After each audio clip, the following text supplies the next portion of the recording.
நரேந்திர மோடி தன்னுடைய கட்சி நோட்டாவிற்கு இணையாக வாக்குகள் வாங்க வேண்டும் என்ற நோக்கத்திற்காகத்தான் மாதம் ஒரு முறையாவது தமிழகத்திற்கு வந்து கொண்டே இருக்கின்றார்.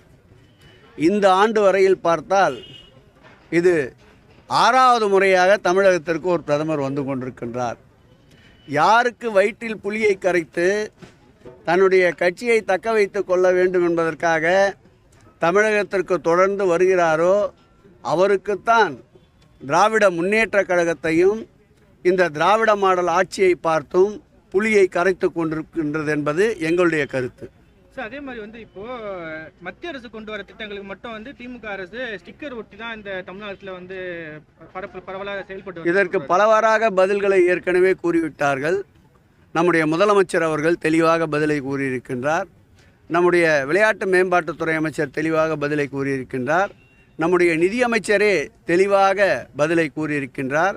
அதற்கு ஒரே ஒரு உதாரணம், நம்மிடமிருந்து பெறப்படுகின்ற வரியை பொறுத்த அளவிற்கு நமக்கு திரும்ப அவர்கள் அளிக்கின்ற சதவீதத்தை பார்த்தால் நாம் அளிக்கின்ற சதவீதத்தில் 100% என்றால் 25% அளவிற்குத்தான் நமக்கு திருப்பி அவர்கள் நலத்திட்டங்களுக்கும் வளர்ச்சி திட்டங்களுக்கும் அளிக்கிறார்கள்.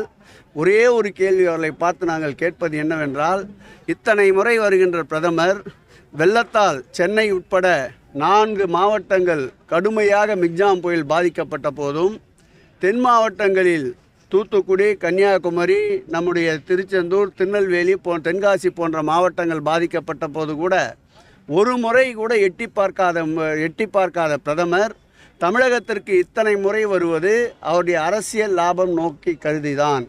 அதே நேரத்தில் பாதிக்கப்பட்ட மக்களுடைய துயர் துடைப்பதற்கு இதுவரையில் ஒரு சல்லி காசு கூட மிக்ஜாம் புயலுக்கு நிவாரண நிதியாக தமிழகத்திற்கு வழங்காமல் வஞ்சிக்கின்ற பிரதமரை நடைபெற இருக்கின்ற நாடாளுமன்ற தேர்தலில் தமிழக மக்கள் வஞ்சிப்பதற்கு தயாராக இருக்கின்றார்கள்.